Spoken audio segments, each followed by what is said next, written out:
Le terminal maritime international de Yokohama a été réalisé entre 1995 et 2002. Il est situé entre deux rives, mesure environ 430 mètres de long et 70 mètres de large. Le principe du bâtiment est un jeu de niveaux et de courbes. On peut découper le bâtiment longitudinalement en tronçons. Le fonctionnement est toujours le même, seule la forme change. L'acier constituant une structure d'un seul tenant, prenant ainsi le rôle de plafond, mur et sol successivement. L'utilisation de cet unique matériau évite les endroits de rupture et permet ainsi une meilleure étanchéité à l'eau ainsi qu'au vent.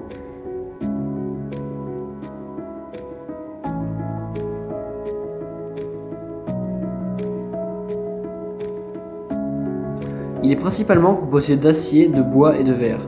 La résistance de l'acier permet de minimiser les portants verticaux et de permettre un maximum de plan libre.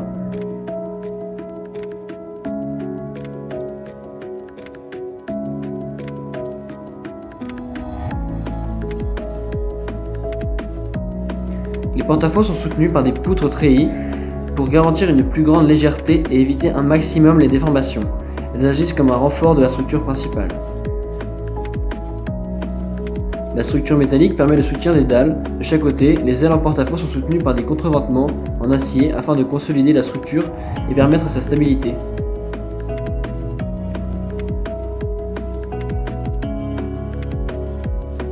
Le cœur du bâtiment et les fondations sont en béton armé. Le reste du bâtiment repose sur cet élément.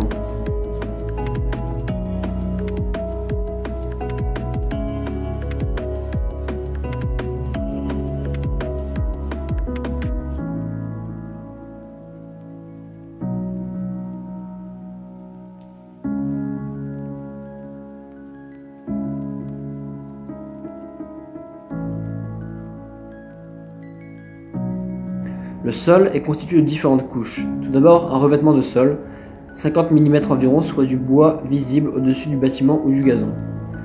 Un pare-pluie permettant l'étanchéité du tout, et enfin une couche d'isolant de 100 mm. Recouverte de fines plaques de métal, le tout repose sur de grandes poutres structurelles. Les fenêtres sont encastrées dans le sol. Ce sont des parois de verre flotté de 19 mm sans menuiserie. Le verre repose sur un rail dont la largeur autorise une mobilité pour absorber la poussée du vent ainsi que la dilatation. Ce rail est recouvert d'une couche d'isolant puis de zinc à l'intérieur et de bois à l'extérieur. Sur certaines façades se trouve un verre plié qui assure une résistance plus importante et participe à la structure face aux intempéries extérieures.